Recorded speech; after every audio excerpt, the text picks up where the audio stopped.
Gerenụ akụkọ ụwa nke tata bụ Mọnde, abalị 18 n'ime ọnwa Eprel afọ 2022. Akụkọ ụwa na-abịara gị site n'ụlọ ọrụ American Biafran Veterans Network, ABVet Radio na TV dị na Washington DC nke mba Amerịka. Tupu anyị aga n'ihu, chee ntị ma nụrụ ọkwa. Agba nke atọ ọgbakọ nke eji atụkọta ego maka nchekwa ala nna Biafra bụ nke na-abịa kwa ọnwa nke otu Biafra Defense Force na-ahazi ga-adị n'abalị 30 nke ọnwa Eprel afọ 2022 ngwa ngwa ọ kụrụ elekere 12 nke ehihie n'oge obodo New York nakwa elekere anya 5 nke oge ala Biafra. Ọ ga-adị n'akara mkparịta ụka Zoom n'akara nwudide https://us.web.zoom.us/j/8917021995 Isiokwu ọgbakọ a bụ ọgbọ nke ugbu a ga-akwụsị igbu ọchụ mkpochapụ agbụrụ nakwa atụmatụ mkpochapụ agbụrụ. A na-akpọku ndị niile hụrụ nnwere onwe n'anya dịka ndị otu Indigenous People of Biafra, ndị Yoruba Nation, Ariwa Nation, Ambazonia, tinyekwara ndị Oyi Biafra nakwa mba Afrịka ndị ọzọ nakwa ndị na-agọrọ ha ọfọma ka ha bịa kwado ọgbakọ ntụkọta ego a. Ndị ga-ele ọbịa n'ọgbakọ a gụnyere ndị otu American Biafran Veterans Network nakwa ụmụada Biafra Worldwide. Maka inwetakwa ozi kpọtụrụ Chief Obidike n'akara ekwentị a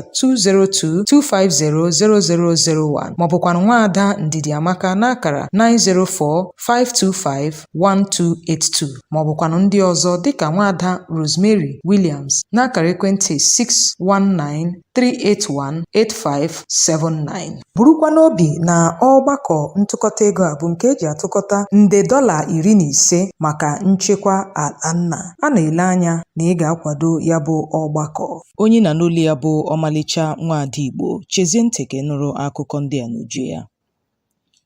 Ọ bụrụ nnọọ emume Ista ojii nye ndị bi na kansụl ọlụ na steeti Imo dịka ndị ọkpa egbe na ndị ọrụ nchekwa kwalitara mgbọ dị egwu na mpaghara dị iche iche ma merụkwa ọtụtụ ndị mmadụ ahụ. Ozi anyị nwetara kọwara sio na a malitere ịkwa mgbọ a na Banana Junction ma gbara ya rute na Nkwọ Itu Junction. Nke a kpatara ndị bi na mpaghara ahụ jiri rie mbọmbọ ebe okporo ámá ahụ bịara dịka ebe ndị mmụọ na-azụ ahịa. Ụgbọala kwụsịrị ịgbagharị n'okporo ụzọ dịka mgbọ na-efe efe nọrọ na-ada n'ụlọ ndị mmadụ. Otu onye si n'ime obodo a gwara onye nta akụkọ anyị sio na ndị ọkpa egbe a pụtara ịma ndị otu nchekwa Ebube Agụ aka n'ihu dịka a sịrị na ndị Ebube Agụ a zọchiri n'Ọlụ n'ụbọchị Satọde gara aga. Ọ sịrị na ọbịbịa ndị Ebube Agụ a kpasuru ndị ọkpa egbe a iwe dịka ekpo na ekpo zukọrọ n'etiti ha. Ha gbagburu otu nwa amadi na-eti egwu bụ onye gụsịrị akwụkwọ n'ụlọ akwụkwọ Alvan Ikoku Federal College of Education dị na Owerri n'afọ 2007. Nwa amadi a bụ onye aha eji wee mara ya bụ Roko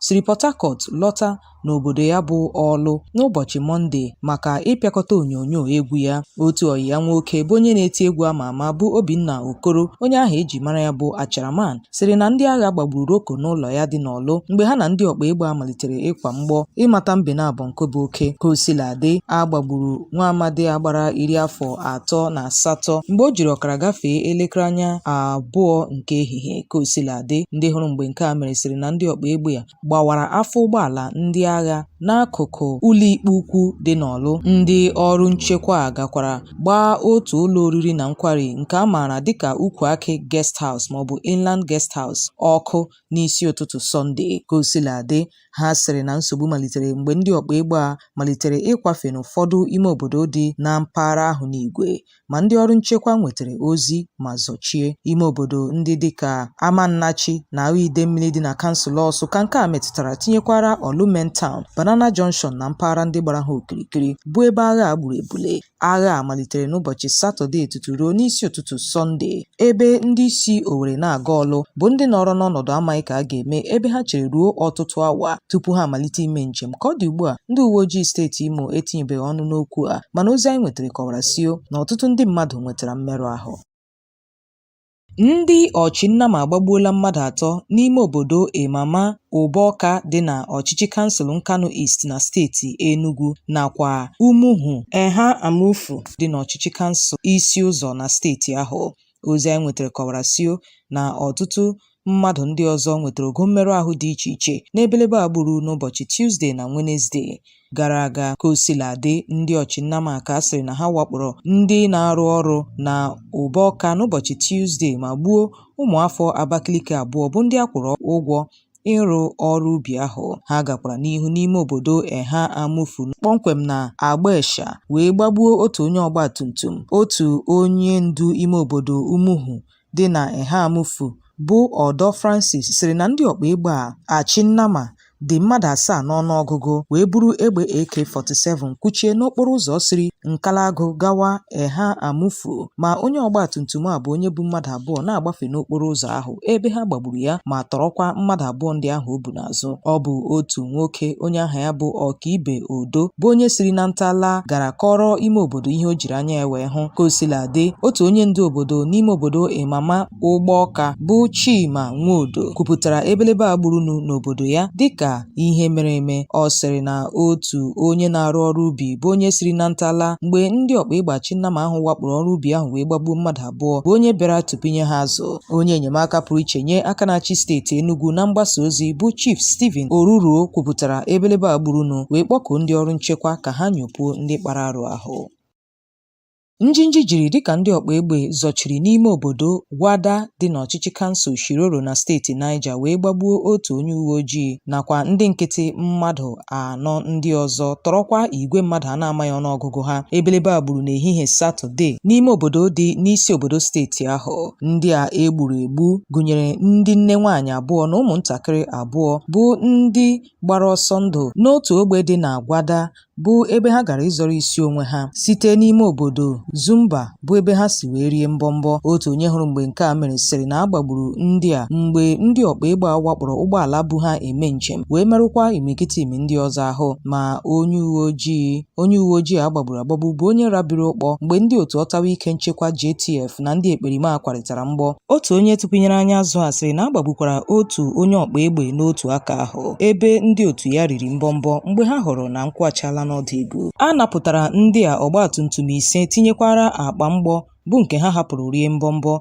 Ọnụ na-ekwuchitere ndị uwe ojii na steeti Niger bụ Waisu Abiodun kwupụtara nke a dịka ọ kọwara sị na ha enwetachabeghị ozi gbara ọkpụrụkpụ banyere nke a. Ka o sila dị, ndị ọkpa egbe a ka ekwupụtara na ha akpọtụrụla ezinụlọ ndị a ha tọrọ atọrọ wee gwa ha ka ha kwụọ nde naira 2 n'isi ndị a niile ha tọrọ tupu atọhapụ ha.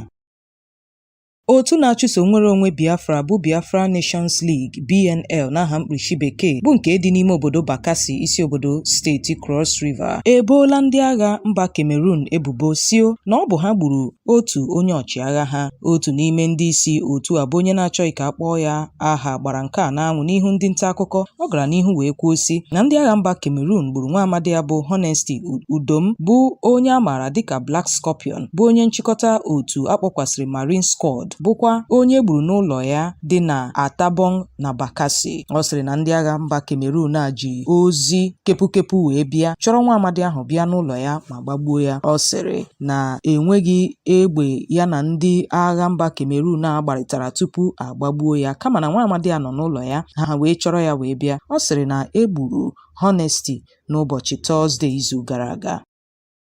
Igbo ndị nwe mmadụ, chete nke ọma na akụkọ a na-abịara gị site n'ụlọ ọrụ American Biafran Veterans Network ABVet Radio na TV dị na Washington DC nke mba Amerịka. Igbo onye rụrụ ọrụ n'otu ndị agha, ị na-arụ ọrụ dịka onye agha na mba Amerịka nakwa na mba ndị ọzọ gbaa gburugburu. ABVet na-akpọ gị ka ị bịa sonyere otu ahụ, naanị nyopuo ha n'akara nwaudide www.abvet.org maọbụ na WhatsApp 202-250-0001. Onye na n'olu ya bụ Omalicha Nwada Igbo. Chezie ntị ka ị nụrụ akụkọ ndị fọdụrụnụ.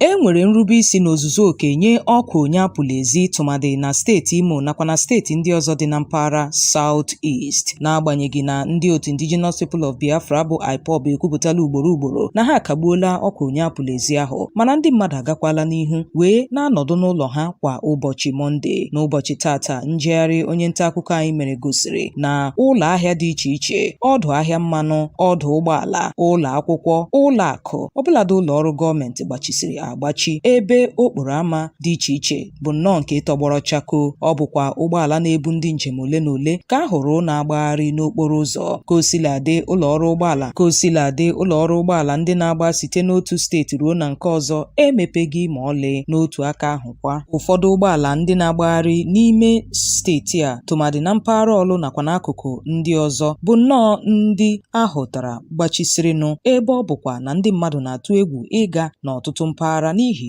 ọnọdụ enweghị nchekwa. Ka o sila dị, aka na-achị steeti Imo bụ Hope Uzodimma nọkwara na ngwụcha izu wee kwuo sị na ọ bụghị ndị otu Indigenous People of Biafra kpatara ọnọdụ enweghị nchekwa na-ahụta na steeti Imo, kama na ọ bụ nnọọ ndị ndọrọndọrọ ọchịchị ọnyakpa eli ozu bụkwa ndị na-agba ọchịchị ya ụkwụ. Chete na Uzodimma nọrọ ugboro wee kwuo sio na ọ bụ nnọọ ndị otu Indigenous People of Biafra na-akparụ dị iche iche a na-ahụta na steeti Imo, mana nso a ka udookwu ya bịara dagharịa ebe ọ sịkwa na ọ bụ ndị ndọrọndọrọ ọchịchị bụ ndị ya nyopụrụ dịka ndị na-akpa arụ ahụ. Chetekwe nke ọma na n'ọnwa ole na ole ka ọ nọrọ kwuo sị na ya ji nnọọ ozi gbara ọkpụrụkpụ banyere ndị na-akwado ọnọdụ enweghị nchekwa na steeti Imo, bụkwa nke ọha na eze na-akpọku ya ka ọ gbaa n'anwụ dododo ka enwe ike mara ndị aka ha dị n'ịkpa arụ ahụ. Mana tutu ruo taa o kwupụtabeghị nke a, kama ọ sịrị na ọ bụ nnọọ ndị ndọrọndọrọ ọchịchị bụ ndị aka ha dị na-arụ ọjọọ ahụ.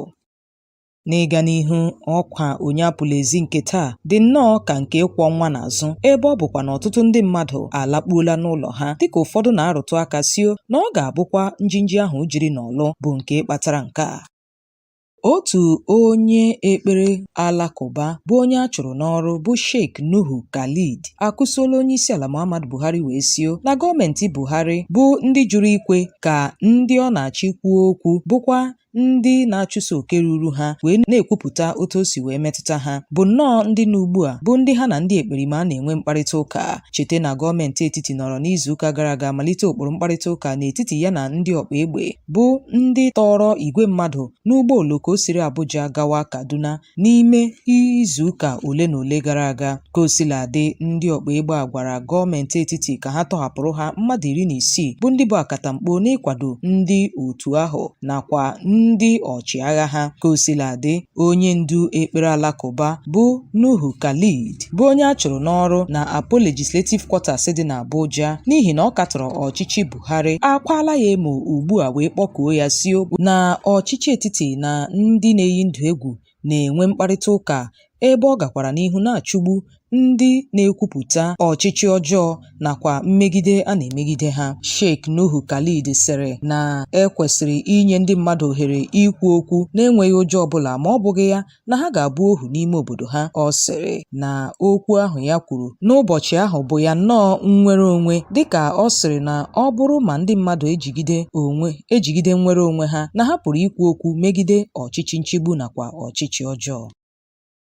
Onye isi ụlọ ekpere Adoration Ministry dị na steeti Enugu bụ Reverend Fada Ejike Mbaka ekwuola sio na ọ bụ naanị ma tọhapụrụ onye ndu otu Indigenous People of Biafra bụ Maazị Nnamdi Kanu pụrụ ime ka akwụsị ọkụ onye apụla ezi a na-ahụta kwa ụbọchị Mọnde. Mbaka kwuru nke a mgbe ọ na-ekwu okwu Chukwu n'otu ihe omume nke emere n'ụlọ ụka ya n'ụbọchị Good Friday. Ọ sịrị na ndị ndọrọndọrọ ọchịchị anwaa n'ike ha ime ka ya bụ ọkụ onye apụla ezi wee kwụsị, mana ejuele nne gị kwokororoko. Ọ sịrị na ọbụladị ndị ndọrọndọrọ ọchịchị na ezinụlọ ha na-anọdụkwa n'ụlọ n'ụbọchị Mọnde ma na-ejikwa ukwutukwu ndị ọrụ nchekwa wee na-akpagharị n'oge ọbụla ha na-achọ ịpụta n'ama. Ọ kpọkuru ha ka ha tọhapụ Nnamdi Kanu iji wee mee ka akwụsị nke a. N'okwu gbasara otu nchekwa Eastern Security Network bụ ESN, Mbaka sịrị na kemgbe afọ ndị gara aga na ndị ọrụ ubi anaghị enwe ike ịgali n'ọrụ ubi ha, mana kemgbe e hiwere otu nchekwa bụ ndị batara n'ọgbọ na ndị Igbo na-agazi n'ọrụ ubi ha wee na-arụ ọrụ ha na-atụghị egwu ọbụla. O keluru otu a maka ọrụ ọma ha na-arụ n'ichekwa ndị nne nakwa ndị ọrụ ubi pụọ n'ihe iyi egwu ndị ọkpa egbe achịnnama. Ọ rịọrọ ndị Igbo niile ka ha gbakọta aka wee tọhapụ Nnamdi Kanu dịka ọ sịrị na ọnụrụbe nwanne ya agbala ọsọ.